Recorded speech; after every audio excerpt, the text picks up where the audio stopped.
And welcome, Mayor Ginther and Councilmember Brosa de Padilla. Thank you both for joining us at the Department of Public Services 25th Maintenance Outpost. Here at 25th and at our 4 other street maintenance outposts around the city, the Columbus Snow Warriors have been preparing for several days for this winter storm at our doorstep. Operationally, our Snow Warriors are fully staffed, our plow trucks are ready to roll around the clock, and we have ample supplies of salt and other winter weather materials to treat snow and ice on our streets. The Snow Warriors train and prepare year-round for winter weather, events just like this. When the snow and ice impacts city roadways, we are laser focused on delivering safe and passable conditions throughout Columbus. We constantly look for ways to add more efficiencies to our snow operations and explore innovations and new technologies that might help us enhance service. A program piloted in our operations 3 winters ago has proved successful in getting plows onto our residential streets sooner. The auxiliary staff includes city employees from many departments and divisions trained by our Infrastructure Management Division to operate pickup trucks outfitted with plows. While the Snow Warriors are clearing main arterial roadways and connector streets into neighborhoods, the auxiliary staff gets a good start on the plowing of our residential streets. Auxiliary staff members have chosen to get trained and commit extra time outside the normal city jobs to help Snow Warriors service over 4,600 miles of city streets. They pitch in when they can, and many are out at our 5 outposts this evening, ready to serve as needed. Our entire snow team is ready and eager to tackle the first big snow of the season as efficiently as we can for the safety of our residents and the traveling public. And now, Mayor Ginther, thank you for joining us. I'm going to turn it over to you. Thanks, Director. Well, and you get all these fun things. You get all of the fun. All the clips. Yes. This might be the longest part of the Right. Okay, here's this guy. This guy. There'll be a test later on. Right. You take the wrong one home. You want to put this one in your pocket? Yeah. Where do you want me to put this, Dan?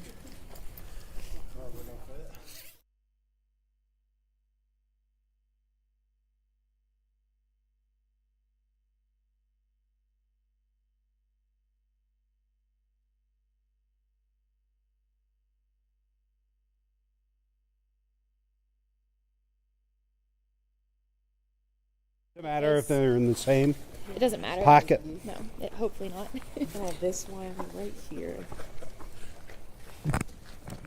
There we go. All right. Scott, you're next. Are we going to Scott or council member? Scott, after me. So good evening, everybody. All of our neighbors on the south side have gotten a preview of what all of us are going to be seeing in the next couple of hours. I also know there are a lot of young people putting ice cubes and flushing toilets, and I learned tonight putting cold spoons under their beds, hoping for a snow day tomorrow. But we're here tonight to share a little bit about the work that we've done in preparing. I'm a big believer in continuous improvement. So every time we have a snow event, the team here looks at what happened, how we could handle things differently, how we can become more effective, more efficient. And for most of our neighbors, that means getting into their neighborhoods faster. So 2 of the things that we've improved upon dramatically from last year is, as the director mentioned, the number of auxiliary drivers. So these are folks on the front lines every day in our neighborhoods picking up trash, working in recreation and parks, helping us make sure that we have safe, clean drinking water. These are folks who are still doing their jobs but have raised their hands to help out as snow warriors, as auxiliary members of our team. I think that number has nearly doubled over the last year or 2 because of the great work of Scott and his team. The other big change we made since last year is nearly tripled the number of contractors that are working with us so that we can get from some of the main streets around town, those major thoroughfares, into residential areas, because that is so much of our goal to do this, is to get into neighborhoods faster, make sure areas around schools and hospitals, those critical, our major work centers, are safe and clear for folks to pass as quickly as possible. But we're asking everybody to do their part, right? So we need to make sure that we're keeping off the roads unless we have to be there, giving our plow drivers, our snow warriors, who I'm a little biased, but I think they're the best in the country, giving them plenty of space to do what they need to do, and to check in on your neighbors, particularly if you live around seniors or folks that may have challenges and disabilities, checking in on them on the next couple of days to make sure they're okay. Obviously shoveling your driveways and your sidewalks in particular, because there might be a snow day tomorrow, but kiddos might be back in school the day after that, and making sure they've got safe, clear passage to school or to their bus stops in ways around our neighborhood. So thank you all for being here. Thank you for helping to share our message. You can follow our progress at Warrior Watch. We've made significant improvements to that. I'm probably stealing a lot of Scott's thunder, but he'll give you more of the details. He knows a great deal about our operations and work. And with that, I'll transfer the leashes to Scott. Can help with transfer if needed. All right. Yeah, I don't want to break this equipment. It's pretty hard to break, realistically. You've tried. I've tried. I've tried.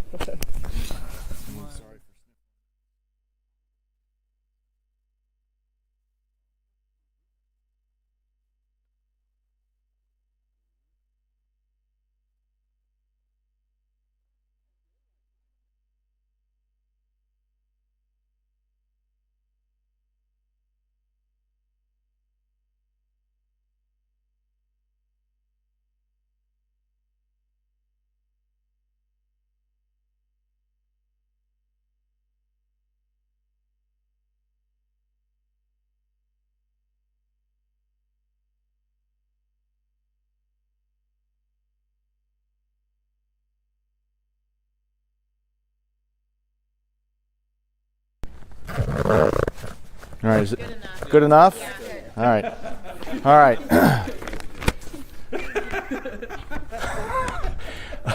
Thank you, Mayor Ginther, Director Scacco. We certainly appreciate your support, as well as Councilmember Barosa de Padilla. We really appreciate the media joining us and our Snow Warrior team here at the 25th Outpost. While it may not look like it behind me, there has been and will continue to be significant amounts of activity to not only prepare but also respond and react to whatever Mother Nature throws at us. We have been monitoring the forecast for several days specific to this storm, and we have certainly made plans tailored to this event. Every event in snow and ice control is different. The timing of the event, the types of precipitation, air temperature, pavement temperature, where it's coming from, and that always, or often always, leads to significantly different impacts across the entire city. Columbus covers approximately 225 square miles. This storm is approaching from the southwest. There is a pretty good chance of some major snow and even the potential for some ice, particularly on the south side of Columbus. Our preparation has accounted for this. We have a full staff. We have plenty of materials. Again, as you can see behind me, there's several thousand tons of salt at this location alone. Our trucks are already prepared and on the roadways waiting for the snow. In total, during this event, we anticipate serving more than 4,600 lane miles of city roadways. That's the equivalent to driving to Los Angeles and back. Those roadways are made up of 3 different types or categories of roadways. What we call our priority 1, those are the arterial roadways. That totals about 1,500 plus miles. For reference, that's roughly Albuquerque, New Mexico from here. And those are your major roadways. The city of Columbus is responsible for State Route 315 and State Route 104, a small portion of US 33. The remaining freeways are serviced by our friends at ODOT. Our other arterial roadways include examples like Polaris Parkway, Morris Road, State Route 161 in some locations, and then a lot of the streets in the downtown business district, Front Street, High Street, Broad Street. Those are all examples of arterial roadways. We service over 900 miles of collector streets. Those are our priority 2 streets. Those are the connections from the major roadways to neighborhoods, residential areas. For reference, Houston is approximately 900 miles away. And then our priority 3 streets are neighborhoods. Those are the local roadways where many of our community live. 2,200 miles. just in priority 3 streets, 2,200 miles. So we will be aggressively treating all of those roadways once it starts snowing and throughout the storm until we have completed service. We do intend and plan on having at least 55 dump truck plows out 24/7 through the remainder of the event. Those trucks will be continuously supplemented by our auxiliary staff as previously referenced. We have a tremendous amount of respect and appreciation for those that have raised their hand. Building and zoning, code enforcement, rec and parks, public utilities, they're all helping provide additional staff. And again, those staff on the auxiliary program are in non-CDL trucks, and they are almost all exclusively pushed into those priority 2 and priority 3 streets, again, to get better service to the front door of our community. As the mayor mentioned, we have also called on contractors to assist with this storm. Those folks are also already out and ready to go so that as soon as it starts snowing, we can provide that service. Please be reminded that we are servicing with the storm, but it is continuing to snow, and every roadway needs service 2 and 3 and 4 times before it is clear. So we will be working hard to treat all the roadways multiple times, even after the snow stops, to get all the ice and slush off the roads. As the mayor indicated, please, please, please provide space for these hardworking men and women. These trucks are large. They are 10, 15 tons. They do not stop on a dime. They do not turn the best. So please give extra space. If you do have to be out during the snowstorm when the conditions are poor, give yourself some extra time, some safe stopping distance. Please drive with caution. During and after the storm, residents and the media can get updates on the Snow Warriors efforts at warriorwatch.columbus.gov and following the Department of Public Service on Facebook and X, formerly Twitter. And with that, I'm going to turn it over to Councilmember Barosa de Padilla to talk about how residents can help. Oh, I forgot. Don't leave yet. All right. Can't feel my fingers. I know that you can't. Okay. Oh, I'm sorry. I'm just going to start putting these on. Go ahead.